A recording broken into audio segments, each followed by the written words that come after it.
Sveiki. Šiandien parodysiu vieno pratimo krūtinės viršutiniai daliai, kuris mano nuomonė yra, ko gero, vienas geriausių būtent tai viršutiniai daliai. Supratimu, kurį būtent aš parodysiu, būtent ir yra geras dalykas tas, kad visiškai beveik išsijungia iš darbo tricepsas ir priekinė peties dalis.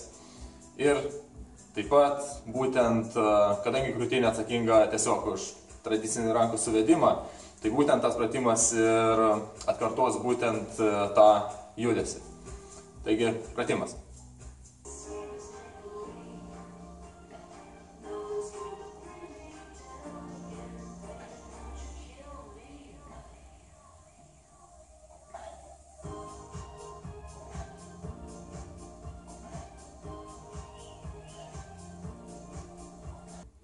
Taigi šiame pratime yra kelios taisyklės, kaip atlikti teisingai. Tai visų pirma, atsistokite aišku plačiai, kojas tvirtai, kad jūs turite gerą pusiausvyrą. Toliau, kai tik tai pradėsite stumti svorį, kad nebūtų judėjimo iš klubų, iš juosmens. Turi būti visiškai jokio judėjimo. Toliau, alkūnė visada turėtų būti arba viename lygyje, arba šiek tiek aukščiau nei jūsų delnas.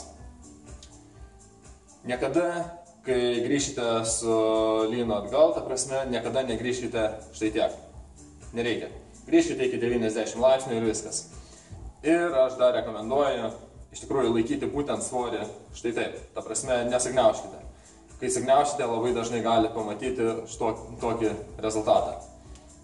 Laužyti riešą. Šitaip tiesiog bus neįmanoma riešo sulenkti, nes jeigu tik sulenksite, iš karto svoris kris.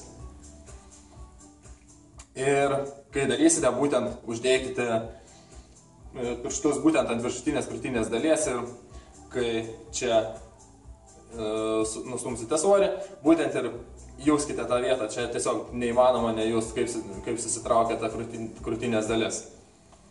Visada laikykite būtent pirštus ir puikiai jausite dirbant viršutinę dalį.